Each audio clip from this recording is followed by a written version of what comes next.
Hi friends, మేము పెట్టే interesting videos కోసం ఇప్పుడే మా ఛానల్ని సబ్స్క్రైబ్ చేసి పక్కనే ఉన్న గంట సింబల్ని యాక్టివేట్ చేసుకోండి.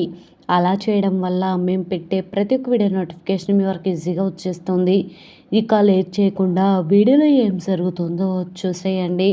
వెళ్ళిపోతున్న ఆద్య కిషోర్ ఇద్దరిని కూడా ఆపి సీను వీడియో ద్వారా చారు బండారని అందరి ముందు బయట పెట్టగానే ఒక్కసారిగా కిషోర్ ఇక చేతులెత్తి సీనుకి దండం పెడుతూ ఉంటాడు. మరి నిజంగా ఆద్య కిషోర్ ఇద్దరు కూడా చారు కుట్ర గురించి బయట పెట్టకూడదని ఎలా వచ్చామో అలానే తిరిగి అమెరికాకు వెళ్ళాలనుకొని ఇంటికి తిరిగి వచ్చారు కదా. మరి సీను చారు బండారాన్ని అసలు ఎలా బయట పెట్టాడు, అసలు నిజంగా ఏం జరిగింది తెలుసుకోవాలి అంటే ఈ వీడియో చివరి వరకు చూడండి ఫ్రెండ్స్. నచ్చితే ఒక లైక్ చేయటం మర్చిపోకండి.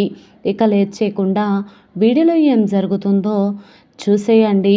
ఇక ఆద్య కిషోర్తో ఈ విధంగా అంటూ ఉంటుంది, డాడీ చారు ఇన్ని రోజులు మిమ్మల్ని అడ్డం పెట్టుకొని నాతో ఎన్నో పనులు చేపించింది డాడీ. నేను మిమ్మల్ని ఎలా కాపాడుకోవాలి తన నుంచి అని చెప్పి తను చెప్పిన దానికల్లా తల ఊపాను.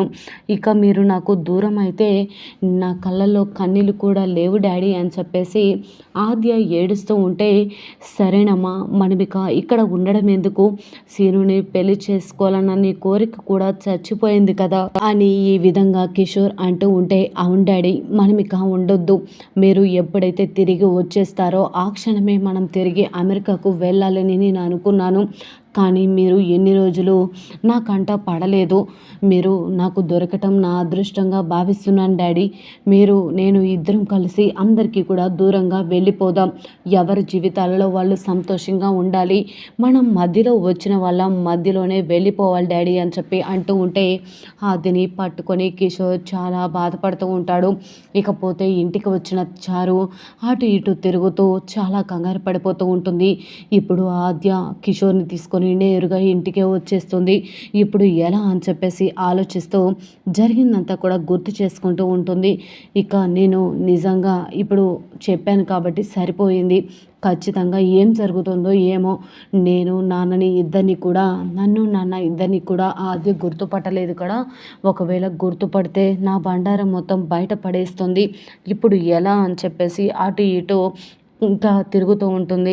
పద్మ పార్వతి ఇద్దరు కూడా వచ్చి చారు అని పిలవగానే చారు అటువైపు తిరిగి ఉంటుంది. ఎందుకు అంటే ఆద్య కొట్టిన దెబ్బల వల్ల తన ముఖమంతా కూడా గాయాల పాలై ఉంటుంది. ఏమైంది చారు, ఇటు పిలుస్తుంటే అటు తిరిగావు, ఇటు తిరుగు ఒకసారి అని చెప్పి పార్వతి అంటూ ఉంటే, ఏం లేదు పిన్ని ఎందుకు వచ్చావో చెప్పు అని అంటూ ఉంటే, ముందు ఇటు తిరుగు చారు అని చెప్పి చారు వైపుగా వెళ్ళి తిరగగానే చారు ముఖం నిండా ఉన్న దెబ్బలను చూసి ఒక్కసారిగా పార్వతి షాక్ అయిపోతుంది. ఏమైంది చారు, ముఖం మీద ఏమైంది, ఎవరైనా కొట్టారా ఏంటి అనగానే చారు షాక్ అయిపోతుంది. వెంటనే ఇక పద్మ వచ్చి, ఏంటి కొట్టారా ఏంటి, ఒకసారి ముఖం చూపించారు అని అంటూ ఉంటే, అయ్యో అత్తయ్య ఎవరూ కొట్టలేదు, ఇందాక బయటకు వెళ్ళాను కదా రోడ్డు మీద కాలు జారి కింద పడ్డాను అనగానే పార్వతి పద్మ షాక్ అయిపోతారు. ఏంటి మేమేమైనా పిచ్చి వాళ్ళలా కనిపిస్తున్నామా, కాలు జారి రోడ్డు మీద పడితే ముఖానికి అలా దెబ్బలు గీసుకున్నట్టుంటాయి కానీ ఎవరో కర్రతో చితకబడినట్టు ఎందుకు ఉంటాయి, ఎవరో ఖచ్చితంగా నిన్ను మనసులో పగ పెట్టుకొని బాగా కొట్టినట్టున్నారు, నిజం చెప్తావా చెప్పవా అని అడుగుతూ ఉంటే ఏం మాట్లాడకుండా సైలెంట్గా ఉండిపోతుంది చారు.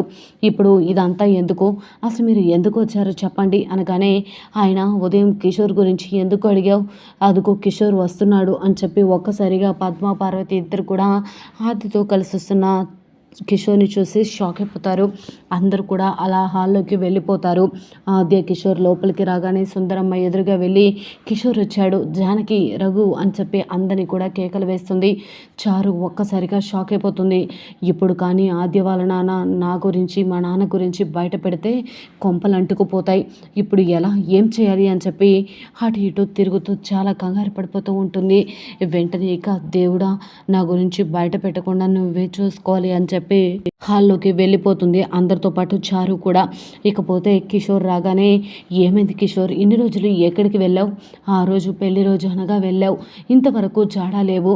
ఆదిని ఎంతో బ్రతిమలాడి ఎంతో బుజ్జగిస్తూ ఇన్ని రోజులు తన బాధని మేము అర్థం చేసుకుంటూ వచ్చాం. తను నువ్వు లేని లోటు ఎవరు తీర్చుతారు? తను అసలే తల్లి లేని పిల్ల. నువ్వు కూడా ఎలా వదిలేసి వెళ్ళావని చెప్పి బాధపడని రోజు లేదు తెలుసా అని చెప్పి జానకి అంటూ ఉంటుంది. జానకి గారు, నేను కొంచెం పని ఉండి బయటకు వెళ్ళాను. అక్కడ అనుకోకుండా ఫ్లైట్ యాక్సిడెంట్ జరిగి దెబ్బలు తగిలాయి అంతే అనగానే, సరే కిషోర్ గారు, మీకు ఒక విషయం చెప్పనా? రామకి పెళ్లి కుదిరింది అనగానే, అవునా, రామలక్ష్మికి పెళ్లి కుదిరిందా?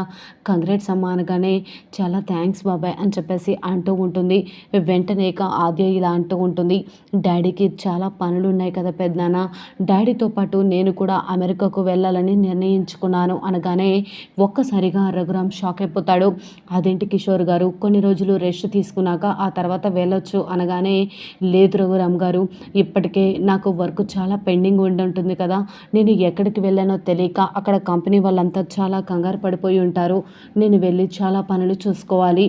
దీన్ని కూడా ఇక నా వెంట తీసుకుని వెళ్తాను అనగానే వెంటనే జానకి ఇలా అంటూ ఉంటుంది, లేదు కిషోర్ గారు, మీరు అలా ఎలా వెళ్తారు? రామలక్ష్మి పెళ్లి చూసిన తర్వాతే వెళ్ళండి, కానీ ఆద్యను తీసుకువెళ్ళొద్దు.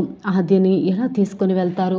ఆద్య ఇక లేకుండా మేం మాత్రం ఎలా ఉండగలం కిషోర్ గారు అనగానే, లేదు పెద్దమ్మ, డాడీ మాత్రం ఒంటరిగా ఎలా వెళ్తారు? డాడీకి తోడుగా నేను ఉండాలి.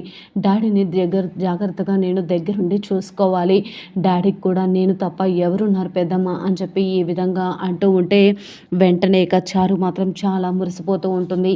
అమ్మయ్య, పీడ వదిలిపోతుందనమాట. అంటే అమెరికాకు చెక్కేస్తున్నారు, కానీ అసలు అయినా నా గురించి మా నాన్న గురించి ఈ ఆద్య కిషోర్ ఇద్దరు ఎందుకు బయట పెట్టట్లేదు అని చెప్పి ఆలోచిస్తూ ఉంటుంది చారు.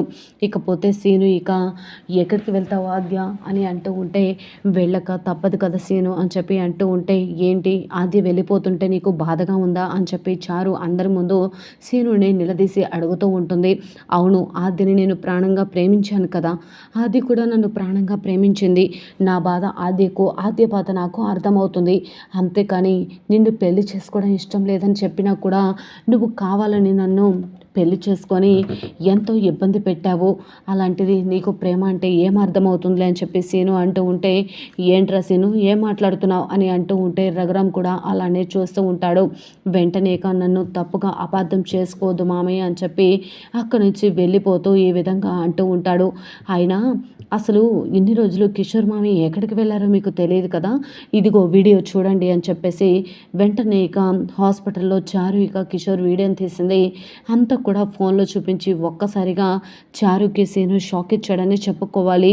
మరి ఇక జరిగిందంతా కూడా ఏమీ లేదని చెప్పి తిరిగి అమెరికాకు వెళ్ళిపోతామని చెప్పి మరి ఆద్య కిషోర్ అనగానే సీను నిజంగా చారుకి సంబంధించిన వీడియో బయటపెట్టి నిజానిజాలతో చారుని అందరి ముందు దోషిగా నిలబెట్టాడా సీను?